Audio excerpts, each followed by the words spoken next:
I like how you explained high uncertainty, low uncertainty in the 2 by 2 matrix. That was really amazing. Like high uncertainty and short time, and the four components of it, like responsive plan, negotiation, and all those things. So I have this one question with me about responsive decision making. Is that in your blog you spoke about building a responsive plan. What, in your experience, is the best way to proceed with building such a plan without having a proper precedence on the problem area? Well, I have to say, when I was talking about having a responsive plan, my my standpoint is to maybe as designers, before being designer, we are solvers of problem or situations. Right. So when you're dealing with high uncertainty in a short time, you need to start making a move. You Right. know, the first thing that I was facing that is actually that is happening to me today in my current position. We are dealing with a high project, and we only know that we need to deliver in September. But in between, we don't have like all the information. So how we can provide solutions? So that was my question. When you're making a responsive plan, you're proposing to make the first step, even though that's gonna change tomorrow, for example.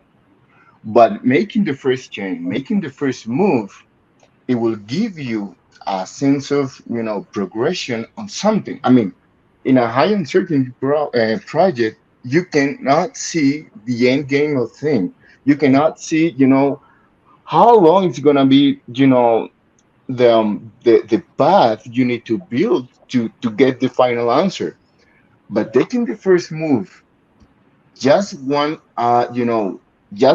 target, Right. it's gonna give you a sense of progression, and it will provide to your team, even to stakeholders, that hey guys, something like we don't know how we're gonna reach that goal, Right. but in the meantime, what about focusing on this part? And Okay. then we're gonna see what's going on next. Right. Maybe the next step is gonna be something like, hey, this is not the approach, this is not the way, this is not the solution, but you did something on the first place. And Right. to me, that's the first thing you need to tackle when you're facing a high uncertainty project. Right. Um, just getting confused on do don't know what to do. You have a lot of questions, but staying quiet, staying still, like, hey, I don't know where to move. I think that's dangerous. Right. So you True. need to provide the initial idea. That makes sense. Yeah. So when you say like one step at a time, right? Now I don't know what's going to happen in the second step or third step or fifth step, right? But then my question comes to the second point you made about negotiation, because I have to get my plan approved from whoever stakeholders I'm dealing with, either the client or my own company. And it's not just the plan, they'll ask me to create, like real case scenarios, like you make those Jira tickets, you create that Gantt chart, you create the project timelines. Now, if I know only the first step, how do I deal with the other things? How do I get it approved to before even taking the first step? Yeah. Well, one of the thing of having a high uncertainty project is to understand you're dealing with a high uncertainty project. So, in my opinion, the first thing you need to do is to create a common ground with stakeholder, or with some business expectation. For example, if you have a client, stakeholder, whatever, you can say, hey guys, we need to deal with this. It's not going to be easy. We don't have information. So I need to make you to understand that in order to get that goal that we don't know how it's going to be, I need to focus on something, and I need to get rid of what is not necessary today. For example, um, as you were mentioning, well, I need to get a plan approved. I need to negotiate. I need to before before negotiation is the understanding. Guys, we need to move, and we need to be quick, and we need to, you need to provide solution. Right. You agree with that? So that's a part of my article when I say project agreement. Right. It's not a good idea to, to keep this information only for you. that Right. that is something that the whole team needs to understand in order to move and provide solution every step by step. You know what Right. I'm saying. So when you negotiate, you're talking with people around the project or the question, and you're saying, this is like, hey, I need to state this, and we need to get that, but you need to understand first, we are in a project that we don't have any information. We need to deliver, and we need to focus, you know. So, so I understand about the negotiations with the clients or outsiders. But let's say I'm the team leader, and I have to get my team motivated, or get them on the same page, right? Now, because they are going to follow my lead, I, being a team leader, probably I am very motivated, energetic, and I want to pull this off. It's a challenge for me, and I want to do that. But that the same energy needs to be passed on to my other team members. If but because if they don't feel the same thing, probably it won't work, right? If it won't work, they might get burned out, or they might stressed out looking at the uncertainty, right?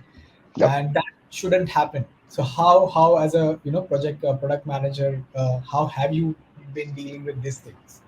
I mean, I would say it's everything about communication, to be honest, being honest with people.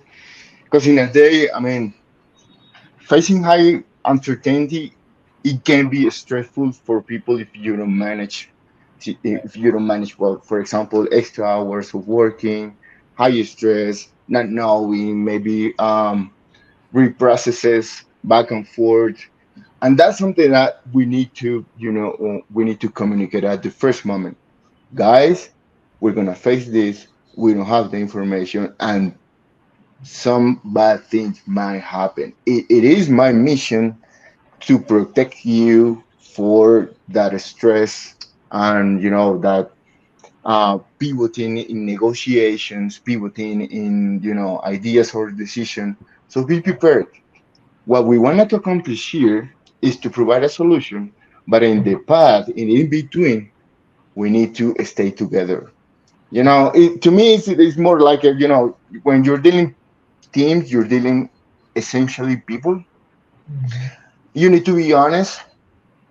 Things are gonna be like it can be whatever it is. It can be wrong, it can be fun, it can be good. We don't know, and that's a consequence of working on a high uncertainty project. Right. So in my opinion, in my experience, when I'm talking with my team, one of the first conversations that I have with them is let's set a common ground. Guys, maybe the path is not gonna be easy.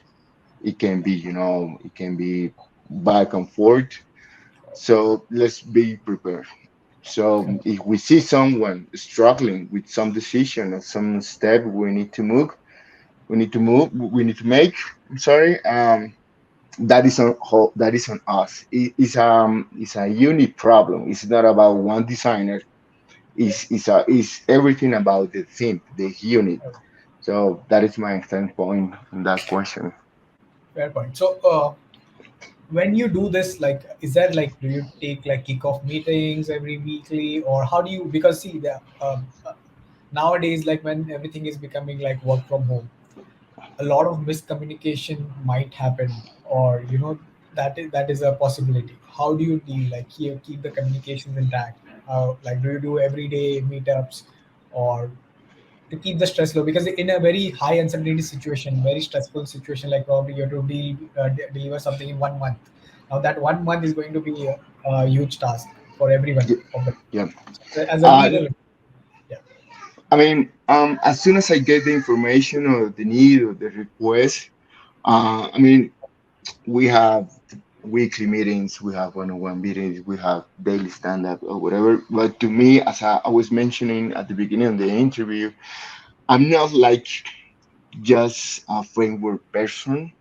So if I find the opportunity to talk to my team, I just schedule a meeting, 1 hour. Hey guys, this is the situation. I'm being completely honest, and my expectations are the thing we're gonna face that is not working today, or this one. Maybe we have disadvantage. Maybe I don't know. One key part of that conversation is to empower people to start thinking on solutions. I mean, it's not about you as a leader only. I mean, you don't have all the answers, but for example, if you can say that one of your team can start doing some research, oh man, that would be great. I mean, everything we can do in order to get some information is key because we don't have any. So, for example, you can have a UX researcher that, hey, Kike, I can find some information about, I don't know, gender or population, income, whatever. That piece of information will help a lot to take the next step or to spark conversation or to evidence problems that no one is seeing. For example, what about, I don't know, this is an example. Hey guys, I have this piece of information that say people between 25 and 50 years, I don't know, use an iPad. This is an example, right?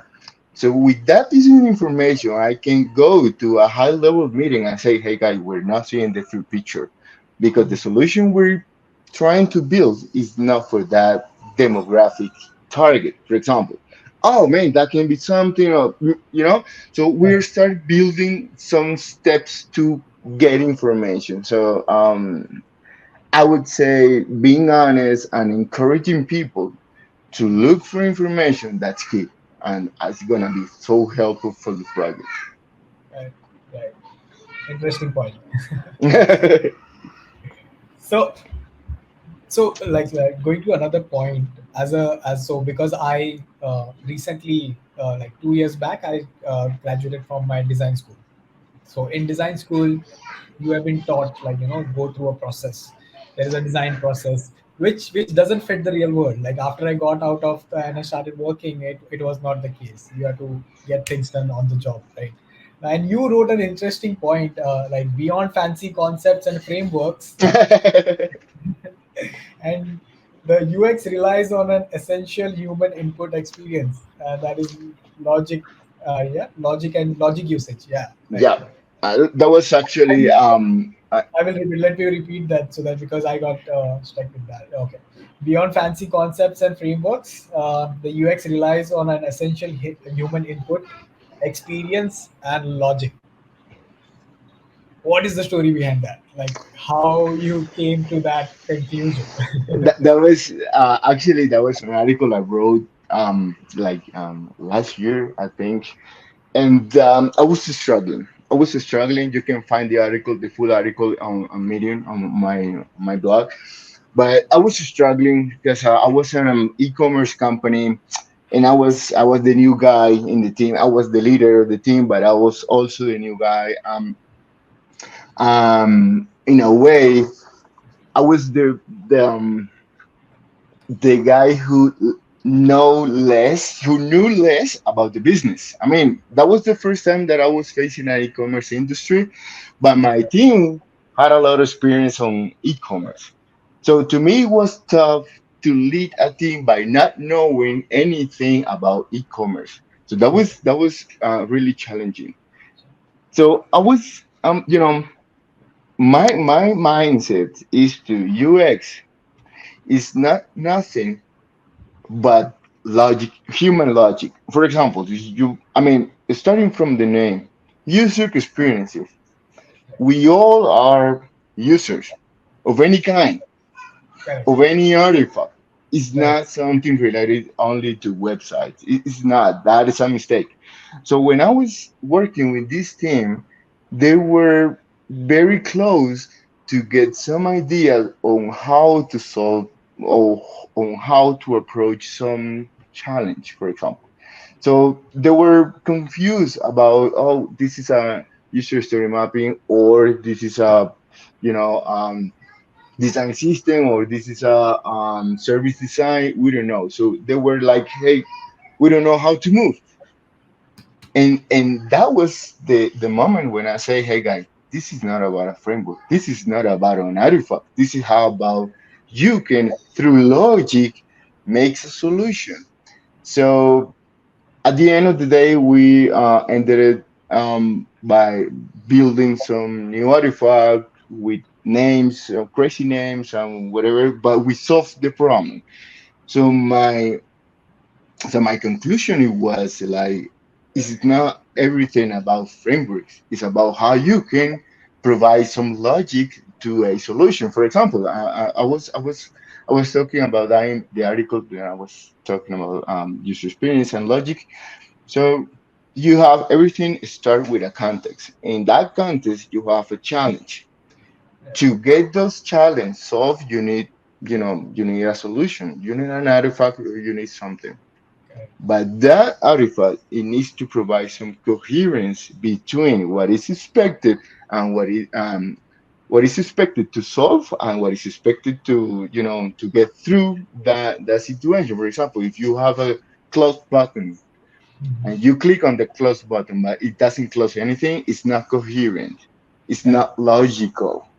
Right. So, for example, when you use a close button and you close something, okay, the intention is coherent with the solution. That's logic. That's That's right. logic. That is user experience. It's not about thinking about, oh man, I need to take the step number 4 for this kind of situation. Life doesn't work like that, you know. Right. Very interesting point.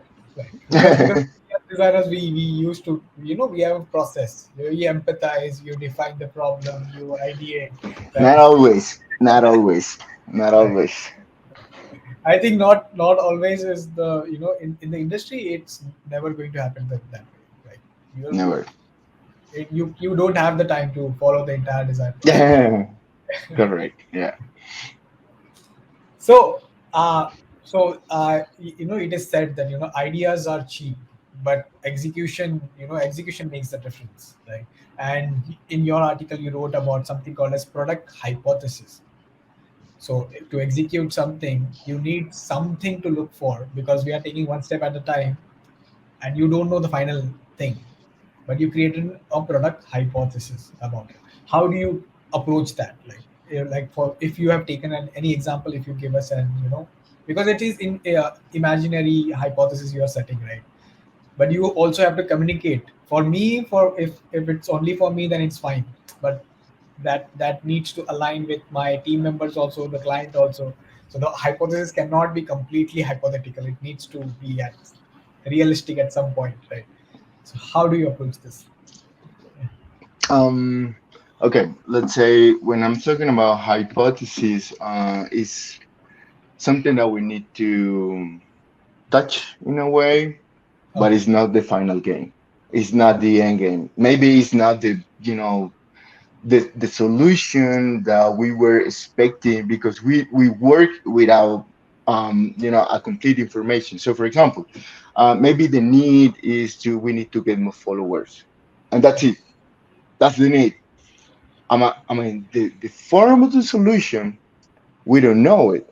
That's why it's an hypothesis. Right. Maybe in the way I can figure that to increase followers, we need, I don't know, the following button or Right. some kind of an actions.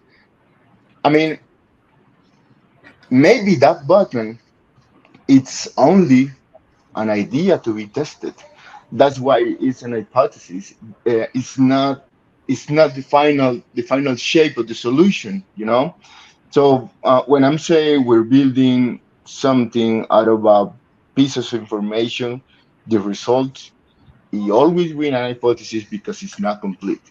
Maybe that is something that we need to launch to test and then gather information from users or whatever, and then rethink again and evolution the idea. So that's why when I'm talking about hypothesis, I'm not I'm not saying the final shape of the solution. Right. I'm just talking about one idea.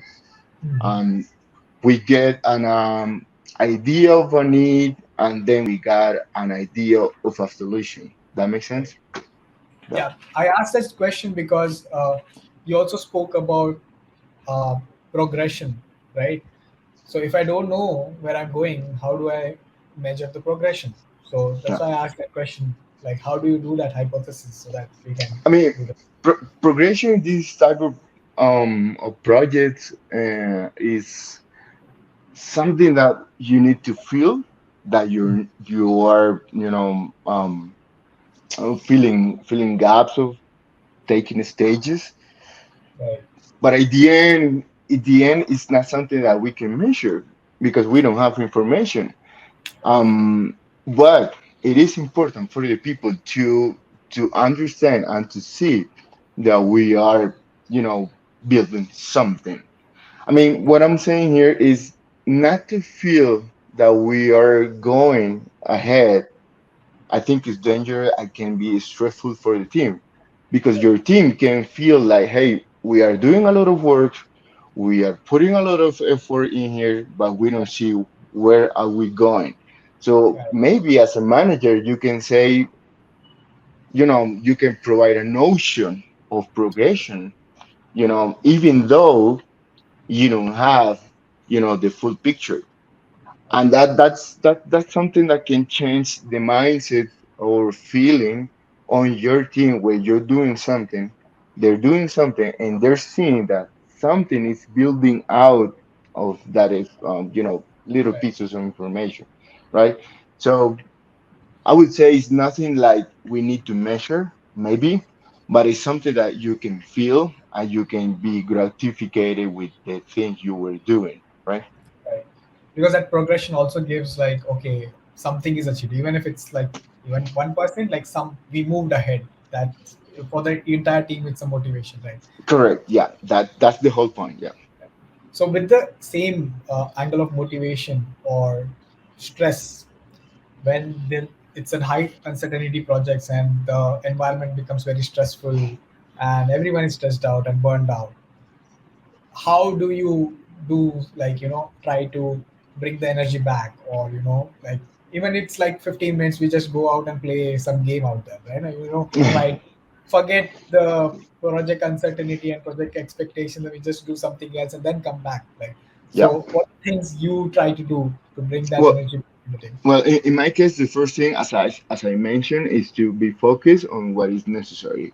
Everything besides that, that is something that we're not paying attention. So we can avoid, extra extra work that is not necessary. That's the first thing, and then that is actually that something that is going on in my team. Besides this project, we have a lot of responsibilities with other projects. So they were start asking, "Hey, Kike, what we should do? We know we have to deliver this, but other department is asking for this solution, Right, and another sales guy is asking for this presentation or whatever." To me, what I decided to do, it was, what? Don't pay attention to that. I will do that. I will back it up. I will face those other type of responsibilities, and you can be focused on what is necessary to you. That's only. And the rest of the work doesn't exist. right, So, extra conversations, extra, requests, extra problems, I can be like a shield for the team. okay, So I was talking with stakeholder, and I say, hey guys, negotiation again. okay, Please do not bother my team with extra solution. Let's them working on that problem, and the other solution, other request you may have is with me. So I have to take the bullet in order to protect them, in order to, let them know they are safe with me, and they can enjoy the little part they're doing, and not be distracted by other extra things, you know. That's the thing I see it. As you were mentioning, there are other solutions for that. You can, you know what, you were very committed this weekend. Maybe next week, take a 1 day or two off, and I can handle the rest, and then come back with the full charge, energy charge, and whatever. You know, we can do that, and I think that's very positive for the team So sounds like a dream, boss. I think I should. Do you have vacancies at your company? health. Good. So there, not every time we would succeed, right? Dealing with such projects, there might be some failures at times. How do we deal as a leader? Also, how do you take it? And also, uh, it's also a setback for the entire team, and everyone gets demotivated. So I mean, to me, it's not about winning or losing. To me, it's about learning. This is something that is well known. For example, if we're dealing with a high uncertainty project, um, one of the things that I tell to my team is, like I was mentioned before, being honest with people. We don't know if this idea is gonna succeed. We don't know that, right, so we can fail, or we can take, to right, make some progress, or we can understand if the initial hypothesis it was, the proper approach. right, So to me, it's not about we deliver and that's it, we all winners. That is not how industry works, especially in the startups. So what I say is, if results doesn't come in the way we want it initially, to me it's a learning. To me it's about, okay, now we understand that the approach wasn't in that way, so we right, need to pivot into another solution. So it's not about succeeding or failing. It's to understand. It's to understand, because at the moment that we launch that hypothesis, we can gather information that previous moments we didn't have. So to me, it's like that. I mean, that's the way I see it. right. So, but when you take all this on yourself, right? When you shield your team members, does that put isn't that putting a lot of pressure on you, because you're single-handedly trying to do that, but it's a huge pressure taking everything on yourself. So is there a way to handle those things? Because a lot of pressure will be coming from client, from your own company, and it won't be easy, right? Every day to stand like a shield to protect your team members. So how do you deal with it? Because I think Uh, that mess up with your mental health as well, right? I mean, the question you was how deal with high pressure, Yeah, high stress. Yeah. um, high stress. Um, I mean, maybe this is the only solution I know, but I like to talk a lot with person, especially with my team. So maybe there are some special meetings that I call them team building. And a team building meeting is to be honest with each other. And uh, I did this long time ago, and it worked. And the beautiful thing about working as a unit, it was like, for example, in that time, I was like, "Hey, guys, I'm burnt out. Um, I don't think this is going anywhere." As a leader, I was being honest. And the beautiful thing behind that, it was one member said, "You know what, Kike?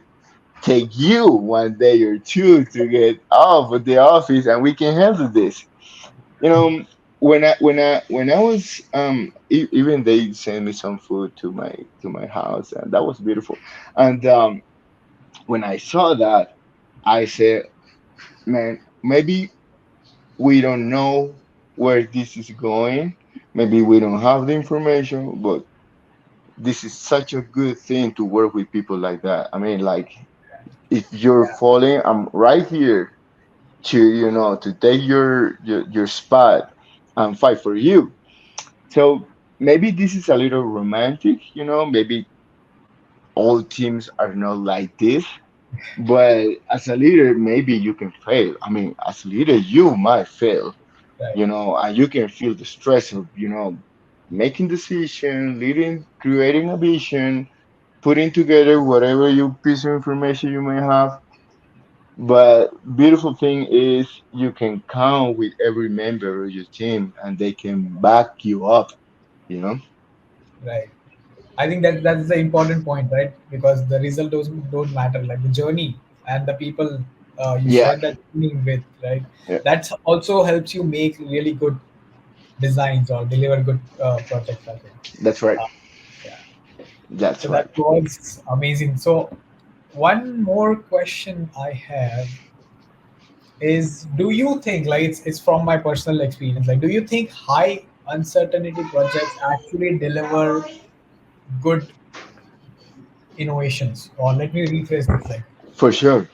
yeah, putting For, humans putting ourselves in a stressful situation actually gets a lot of innovation and makes um, many productive things happen during that period, which may not happen during a normal period of period or whatever you're working in a day-to-day life.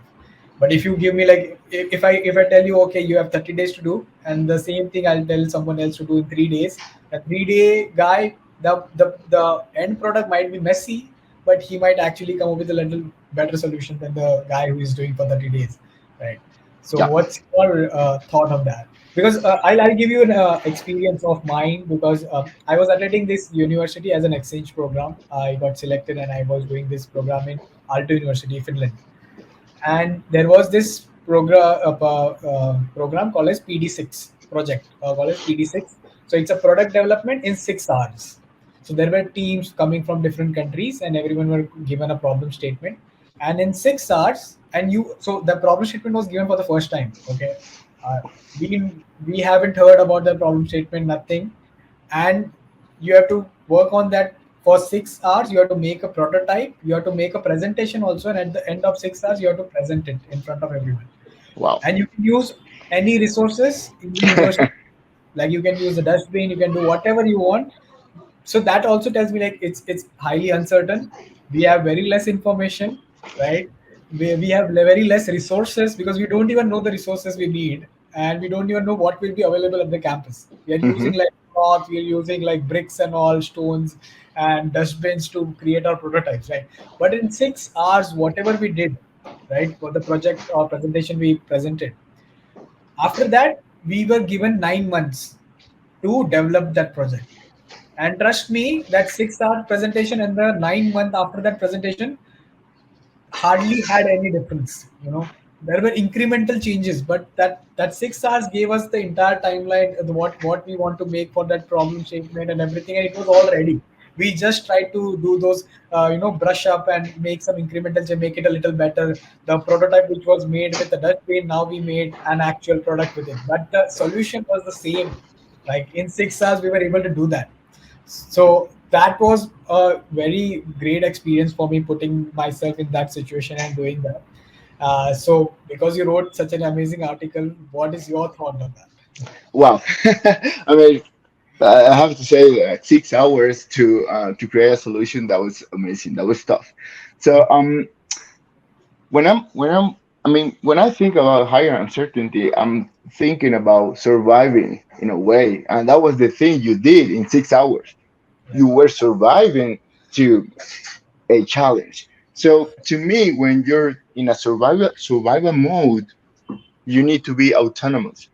And when you're autonomous, because you don't have information, you don't have a path to follow, you are innovating because you're surviving. So let's think about your example. Let's say you have 6 hours to find a solution and you don't have any resources. Yeah. It's all about you. So you're autonomous, so whatever path you need to create is on you. So you need to be creative, you know, to find Right. a solution. So you are innovating, Right. right? So that was the reason why 9 months after the initial 6 hours, solution didn't change, but it was improving in another levels. But Right. solution didn't change because you were in a high state of creativity, you were in a high state of innovating, right? So Correct. that's the reason why I think high uncertainty in short terms, maybe it can spark some beautiful ideas, Yeah. you know, because you are being creative, you need to survive the time, you need to survive, the lack of information, right? So, I mean, it's kind of hard to say, but, in such a stressful moments, you can spark the best of you like you did in 6 hours without any information. So one of the things that I say to my boys is like that. Hey, when you're struggling with something, think about that is you surviving to something, and when you're surviving, you can you can spark ideas that you didn't know that you have, right? And that's the beautiful thing. That I mean, there are two ways of seeing high uncertainty project. You can see it in a way that it is a high stressful stage of the work, or that is something that you can own, and you can shift in a way that you can be the leader of a new innovation in the market. So that's the way I see it. I mean, to get in that, there is a lot of pain. Like I was saying, we don't have information. We can handle with another external factors like high demanding stakeholder or whatever. But at the end, depends on what are your thoughts in that situation. It can define the final outcome. For example, hypothesis, or you can just sit and cry about it. Like, "Huh, I cannot doing this. This is not going anywhere," and eventually I quit. You know. So there is this question from my colleague called Chris. He says it's true. So to innovate, would you suggest once in a while put ourselves through this same situation? Like, we should do this exercise like once a month to, Oh, to put ourselves purposely in a stressful situation. um, okay. First, I have to say, well, this depends on the attitude one designer may have on facing a problem. For example, I have to say, um, I, I have people in my team that is comfortable by just receiving orders and receiving the things they need to do, and they're Right. happy on that, and that's awesome. I mean, Right. I know people that is doing good by just saying you need to start in here and you need to finish like this, and Right. that's okay, and they are great. But there are another kind. That's the kind that I call the hunters, the hunter designers. A hunter designer, you can recognize a hunter when you can set a problem, and you as your manager, you can say, you know what, come back with me in a month with a solution, and you don't have anything, I will not providing anything, and they are happy in that situation where they need to get out and hunt. They need to get out and hunt and to find tools, and they need to survive, and they are comfortable in those kind of situation. You can detect what profile you have in your team, and you can say, I think you're good at this. Why don't you get and do some research and come back to me with a hypothesis? I mean, that can be a training. That can be something that as a leader you need to encourage in your team, for Right. example. Or if you feel as a designer, as a team member, that I can face those challenges and getting out with a solution, I can say to my boss, for example, hey, Kika, you know what? I will handle that situation. Just give me a month, and I will come back to you with a solution, and I will provide a scenario scenario one, scenario two, scenario three. I mean, I will provide ideas, and at the end of the day, I will need some guidance, to understand the correct approach. But it's on me to survive that situation, and that is on me to expose to yourself to the need to go out and hunt the food. Right. Yeah. Designed for survival. Like, nice talk. Right. It's interesting. Like when you get to hear all these things, like you can relate to your own experience and work experience, and then And I also feel that a lot of time I feel that designers have stopped innovating because there are so many libraries and everything out there that we just tend to copy.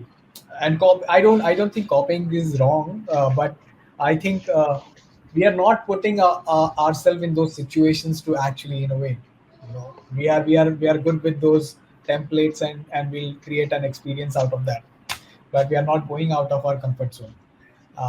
And that's in fact my personal experience with these design challenges. Whenever if I apply for any new company, they give you design challenges and do it in like 24 hours or 48 hours and submit those design challenges. That I find very interesting because even I know this, so the solution which I did is not, it is very rudimentary, it is not the perfect solution.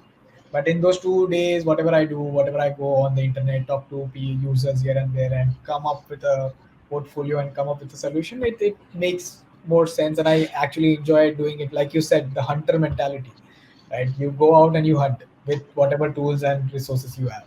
You cannot Mhm. actually go out there and do a user research and talk to, but probably I can talk to a friend who knows someone. I can take one interview and I can just do something about around it and come up with a solution, right? And that exercise helps, but that doesn't happen when you get uh, to a job, or we don't do that. That's missing. Like we just go through different apps, do some computer analysis. Oh, they did this, let me do this.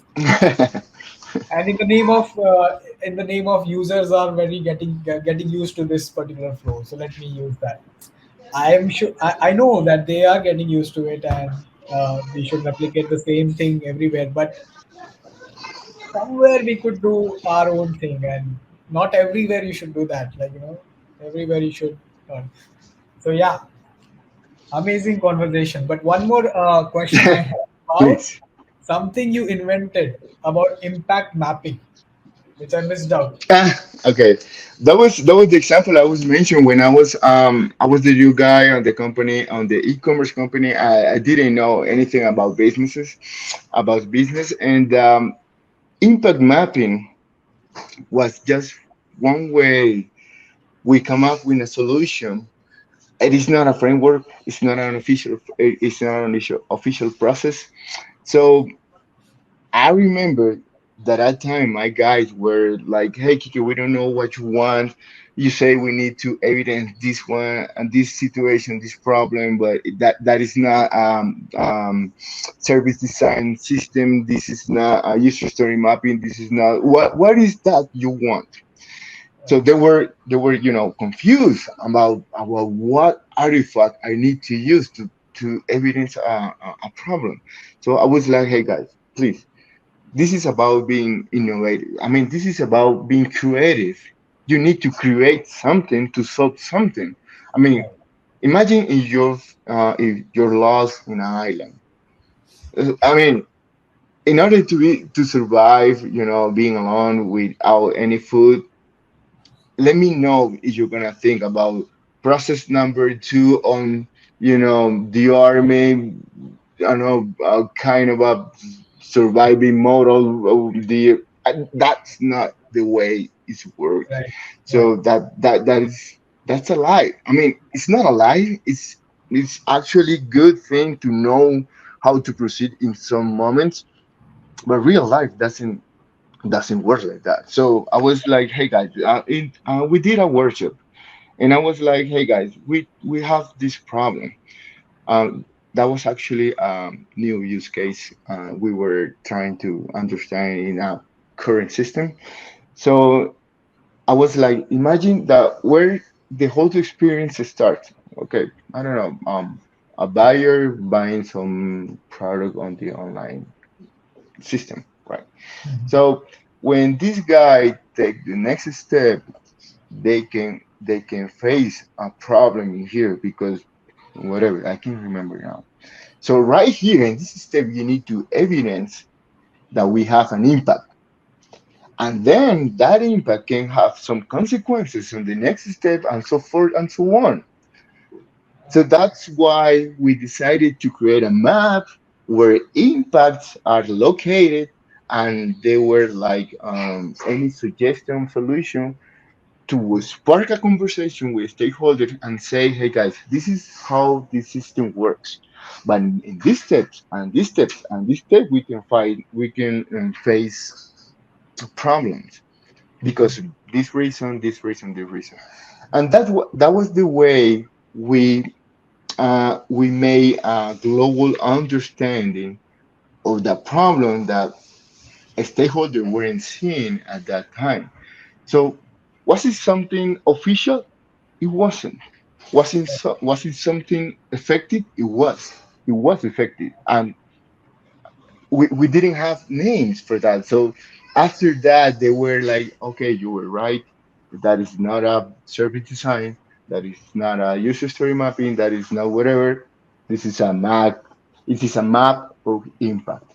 And that's it. That was our solution. That was our approach, and it worked. And my conclusion in that special moment to them, and my lesson to them, it was, maybe you don't need a framework. Maybe you only need logic. Logic. You need to be creative. You need to be a piece of paper, and that's it. And that's the framework, and that's the new framework, and that's the your solution. You know. So to me, impact mapping has a special place in my heart because it's like it's the proof of my mindset about being creative. Yeah, not and not to be only with the framework theory that you can find on the internet. That's the proof. That's my proof, and that's um, and that was a special moment as a manager. I think I remember. Yeah. So one request, can you like share like a sample how you do it, like whatever as an I example. will, I will, I will, I will. I mean, I need to ask to one of my ex team members because I'm not in the company anymore, and those were like high confidential documents. But I can find an example. I can find an example because Give a random I, example like how you can do yeah, it that. yeah, I can do that. And one more thing about impact mapping. After that conversation that we had, we were invited to stream to all company how we solve how we find a solution, and that was the moment that we were, hey, you know what, we have an impact mapping. And now what I understand, what I know from those guys that were working for me, impact mapping is an official artifact to use in that e-commerce, and every design Wow. group is using it to understand situations.